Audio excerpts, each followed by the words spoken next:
Injury येथे भव्य तालुकास्तरीय पशुपक्षी प्रदर्शन व मार्गदर्शन सोहळा संपन्न। नमस्कार, मी Jayashree Sonawane, blue storm TV news मध्ये आपले सर्वांचं स्वागत आहे आणि ही बातमी आहे गोंदिया जिल्हा प्रतिनिधी दिगंबर नंदेश्वर यांच्याकडून।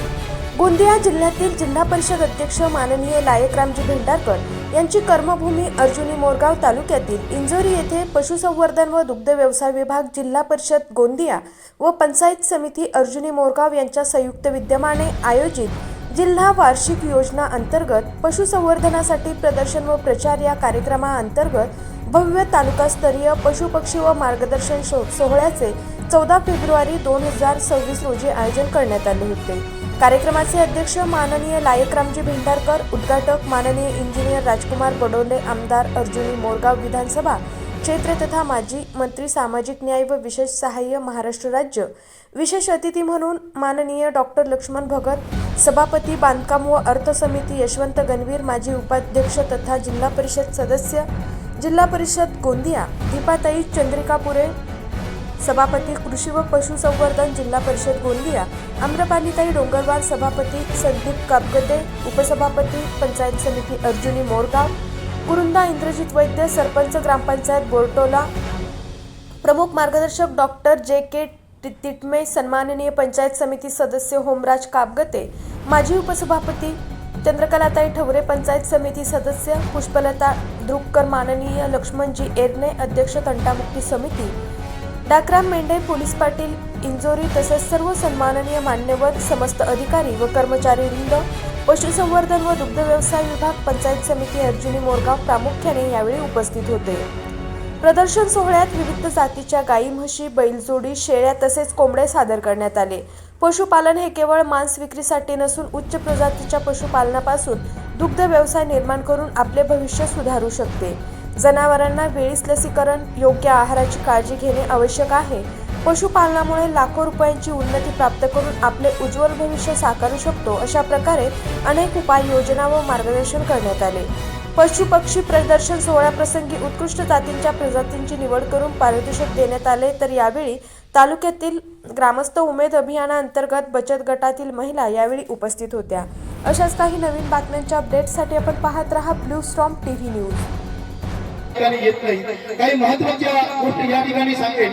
जिल्हा परिषद महिला बाल कल्याण विभागाच्या माध्यमातून 3 शेळ्या आणि 1 बोकड अशा पद्धतीची योजना आहे। मला संक्रांती काय मागील वर्षी सुद्धा ज्या पद्धतीने अर्ज यायला पाहिजे होते त्या पद्धतीने अर्ज आले नाही। या वर्षी सुद्धा कमी आहे। आम्ही सातत्याने सांगण्याचा प्रयत्न करतो ही एससी आणि एसटी आमच्या महिला भगिनींसाठी योजना आहे। दुसरा महत्त्वाचा, ज्या महिला दिव्यांग आहेत त्यांना सुद्धा या योजनेचा लाभ आपल्याला देता येतो। आपण याच्या आधी पीठ किटली दिली होती, आपण त्याच्यामध्ये आता 3 शेळ्या आणि 1 बोकडची 30,000 ही योजना देतो। या योजना आपल्याला सांगत असतो, आपण त्याच्यामध्ये भरत नाही, त्या योजनेचा लाभ भेटत नाही। पण जेव्हा आमचे बडोले साहेब असतील, जे प्रतिनिधी असतील किंवा पंचायत समितीचे प्रतिनिधी असतील, जेव्हा गावात जातात तेव्हा आम्हाला या ठिकाणी विचारतात। आम्ही सिलाई मशीन बऱ्याच वेळा दिला, यावर्षी आता 2-3 दिवसामध्ये बजेट आहे, आपण ते बदल करणार आहोत। काही योजना अशा पद्धतीने महत्वाकांक्षी देणार आहोत आणि म्हणून या योजनेचा सुद्धा लाभ आपण जास्तीत जास्त प्रमाणात या ठिकाणी घ्यावं असं या कार्यक्रमाच्या माध्यमातून आपल्याकडून अपेक्षा व्यक्त करतो आहे। सोबत नागझिराचं जंगलच्या माध्यमातून पण आपल्याला बऱ्यापैकी या ठिकाणी शेतकऱ्यांना मदत व्हायला लागली, परंतु आपली शेती जी आहे ती निसर्गावर अवलंबून आहे आणि या शेतीला जोडधंदा म्हणून दुग्ध उत्पादन हा अत्यंत उत्तम असा पर्याय आपल्या शेतकऱ्यांसाठी होऊ शकतो। फक्त त्यासाठी आपल्याला जास्तीत जास्त पशुपालन कसं करता येईल, दुधाचं उत्पादन जास्तीत जास्त कशा पद्धतीने आपल्याला वाढवता येईल, त्यासाठी योग्य मार्गदर्शनाची आपल्याला गरज असते। आपल्याकडे त्या पद्धतीच्या डेअरी, मोठ्या डेअरी निर्माण होताना दिसत नाही।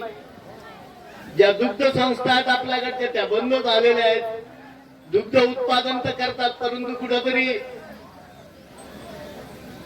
एखादा नागपूरचा दिनशा किंवा बाकी इतर योजनांचे लोक जे विकत घेतात त्याच्या उपरोक्त आपल्याकडे अजूनही दुग्ध उत्पादनाच्या दृष्टीनं शासकीय पाठिंबा ज्या पद्धतीने भेटला पाहिजे किंवा जे अधिकारी त्या पद्धतीने मार्गदर्शन करणं अपेक्षित असते तसं होताना दिसत नाही।